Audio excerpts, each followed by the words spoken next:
Hey guys, Anthony 4B4D. I just wanted to show you something. We're doing a few issues really. We're doing a 150k service on about a 2012 Prado. Client says, you changed the air in the cabin filter ages ago, so they'll be all right. To be quite honest, I don't know how that makes sense. You changed it ages ago, but just leave it'll be all right. Anyway, it didn't make sense, but that's cool. We all make mistakes. This is what we're looking at, right? So the air filter is due every 30,000 Ks.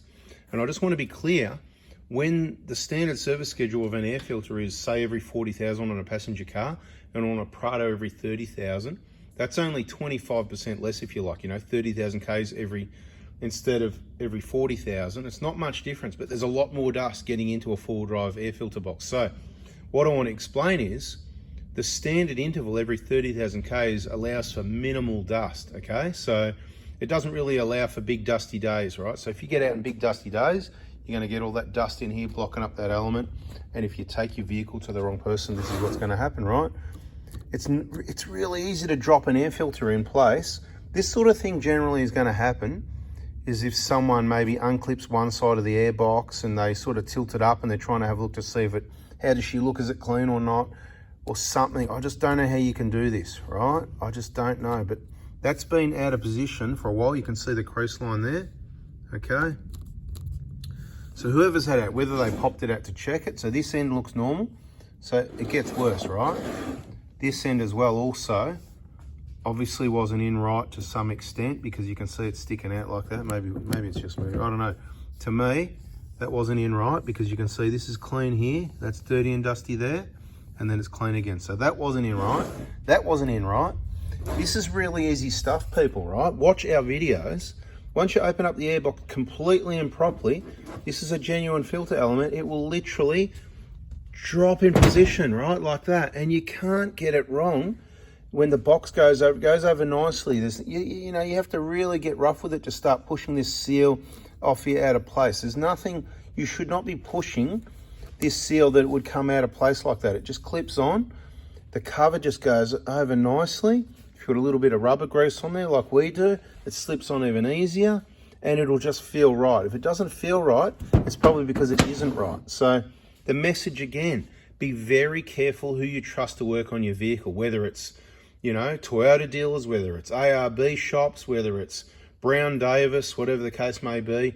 You've just got to be careful where you go, mate, For example, the last one, Brown Davis, just because they can make bash plates and something else doesn't mean they can put air filters in properly. Do they have qualified technicians? I don't know. I'm not picking on them. I'm just saying, I'm just using examples of names, You could go to a Toyota dealer and whatever kids they might have working there at the time, maybe they're going to do this. But one thing for sure, this is a clean, genuine air filter. That's what you see, genuine. And it's going to go in, and it costs a little bit more than some of the others, like we do, but it gets done right the first time. We're here to look after your vehicle. Now, so beware, make sure the seal, it'll just sit on, it'll feel right. If it doesn't feel right, then it's not right. Now you've got to be careful. Some makes and models of vehicle air boxes are pretty crap. The Toyota ones are good, everything fits in nicely. Some other makes and models I've experienced, the air filters don't fit in well, and especially aftermarket air filters don't fit in those boxes well either, even worse. And it's not as much the aftermarket filter as much as that brand of airbox. We're not picking on other brands. My belief, my experience, I think the Toyota airboxes and filters and everything are very good quality, okay? So some people believe they're flawed in different areas, and we've covered all that in other videos, okay? The engine will pull what it needs. Once this all gets blocked up, yep, it's gonna pull it through there, and you're gonna get dust on the other side. It's been happening in engines forever, and it doesn't hurt the engine. It's generally only the really fine stuff, but that's why you need to take care of this maintenance, clean your MAF sensor whenever you change your air filter, and put a new one in. Now, let's go and have a quick look under the vehicle and have a look at some other problems if we can find them. Here we go, quick inspection, 150 odd thousand Ks, thereabouts. This vehicle gets used off-road a bit. You want some tyre experience. Let's talk about tyres. Look at these things, right? They're getting old, they're all cracked up. How old are they? What brand are they? Some people can tell from the treads, some can't. We've got suspension, Coney stuff to look at. We've got bananas, we've got all sorts of things we can look at here. But let's first look at these treads. And you can tell by these treads, they're a bit ripped up, they get used off-road. Now, it doesn't get that much off-road use. It gets plenty of on-road use as well. One of those ones you probably call 50-50. But you want to know about tyres? Let's have a look what they are. These are the Toyo AT open country. They're 265 65 17s, right? Standard size tyres. And look at that chunk out of that one there, right? And what we'll do, we will have a look on the inside, maybe the other side, and see if we can find a, we'll go to this other one. I'm sure they were a fresh set. There they are. 16, right? So they're 2016 built. Okay. They're 6 years old. They're past their use-by date. That's why I see all this rubber in here, in between the treads. It's all deteriorated and cracked. This rubber out here as well, see that? It's not going to be real good quality. It's not going to stick as like a good tyre. That's why, you know what, you need to do some more Ks and wear the tyres out quicker, basically, when it's like this. When you've got tyres that are 6 years old and the car's only done 150,000 Ks. There's a clip that's come out of position, right? So there's something we've noticed. Suspension, the conies aren't leaking this time. That's all I'm going to say. Conies are not bad, actually. They're usually the bushes that are the problem. Let's have a look at the bushes. Does that look like a Dobinson's or a genuine bush to you? Does that what the genuine and Dobinson's bushes? No, they sit nice and neat. Like around the side here looks better, but see it's getting all a bit mushed out. Well, got to be honest, that's what the conies do. The coney bush is not the best. Probably good suspension, probably better in a race car maybe. I'm not picking on conies again. I don't mind them, but I don't see a lot in full drives, and the ones that I do, we see things like, you know, that or worse. Okay, rack boot. We're not going to do this. Is not going to be the usual inspection vehicle where we go through the usual stuff. We're going to have a look at that privately, you know. But we're going to look at stuff like, here's the bash plate. Look at this. Look at this giant, big, heavy thing. One piece. Look, it wraps right up around the front there and blocks half the flow to the radiator condenser. It's blocking approximately 2 to 3 inches of airflow at the front of the condenser and radiator at the bottom there. You know, like, thanks for the protection. But I didn't need that much. I actually need some airflow, please, because you've taken it all the way from the front here as well, where the standard bash plate allows some air in there. He's got these tiny little fins. What's going to get through there? Not much. Now, what holds it up there? You've got 2 bolts there. You got another one there where these things get hit and burred over, and, you know, it doesn't protect the bolt. Look at it. It's just rubbish, mate. Kaon.com.au, okay? We're not picking on Brown Davis, we're just promoting the quality product, kaon.com.au, okay? Now, have a look at this. Oil change hole, okay? It's got little Phillips head screws in it. You know, it worked this time, but struggle every time. Once again, you can see where those tube things they put to protect the bolts failed. They've been burred off, and the next hit's going to hit that bolt. You know how many times I've had trouble getting this bash plate on and off, and they've needed to be re-tapped and all that sort of thing. Anyway, so there they are. Not good. Good car. Not a good bash plate, okay, in my opinion. It's only 3 mil. You can see the thickness there. It will get bent very easily once you really take it off-road and give it a bit of a push around, and it makes them very hard to reinstall. Let's have a quick look under the vehicle so you know what a 150-odd K and the conies at the back, what they look like. They're actually not bad-looking bushes at that end. Maybe this thing's been replaced. They're not that old. We'll just have a quick look around. Let's have a look at the conies at this side. They're looking pretty good. Not bad, no leaks. So, you know, conies are not bad. Bread goes faster. Rear pads, oh, very low on the rear pads. This thing needs rear pads. Right, put that on the list. Rear pads need replacement. Okay.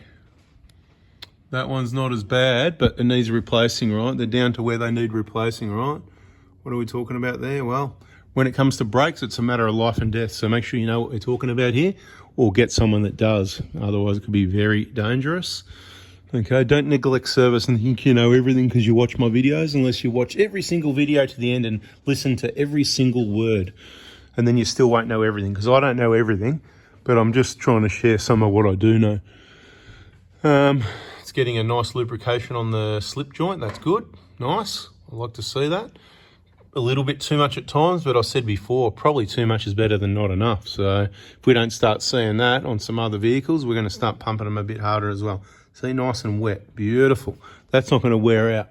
We like it nice and wet. It looks like the bushes might have been done. Yeah, well, you know, that joint there, nice and wet. All right. What else? Bit of oil up there coming out of the EJAR valve area. I wouldn't be too worried about that. You get that. Not something that I'm worried about. We've talked about that. Turbo's dry as well. That's good. Transmission pan's dry. It's original pan gasket, I can tell you. All the bolts are there. I don't think the oil's ever been changed in this one, unless I've done it once, because guess what? When I leave it, it looks bloody good still. But the biggest concern is, you know how heavy this thing is, this big, massive, big plate here, trying to lift it off on your own, like Brown Davis, mate. What were you thinking? Anyway, people, We're not picking on Brown Davis's bash plates or service or anything here. What we're saying is, get the Kaon.com.au, change your air filter yourself, make sure it sits in correctly.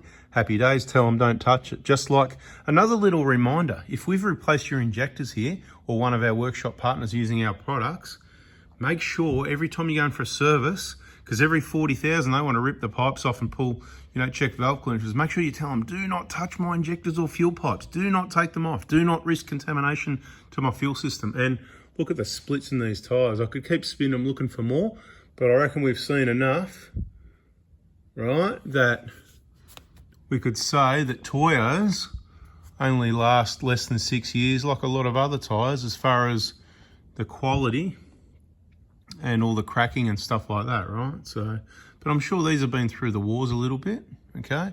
So all these splits, are they from the wars or are they from getting old and deterioration? They're opening up anyway. Time to get some new tyres. There's some money to spend here. These bananas, you've seen them. See, they're fitted correctly and they can get bent just like some other ones we've seen. There's a welded point right here, strong enough to rip the whole front off the vehicle. And on that note, we'll end it. Thanks for watching. Hope you liked it. Smash that like button and subscribe, turn the bell on for the next patch of information. Catch ya. Okay. Tricked you. Yeah, we just wanted to show you the bushes at the other side here. Have a look, right? Have a look, see how they're... So it's not just coincidence. It's a Coney thing. I'm not just picking on Coney. It's lots of brands. The original bushes, the OEM are good. The Dobinsons are good. But these things, they're mushrooms, okay? Now these lower arms, yeah, they have been replaced. Guess what? Yep, definitely they have been replaced. We can see that. Genuine, beautiful.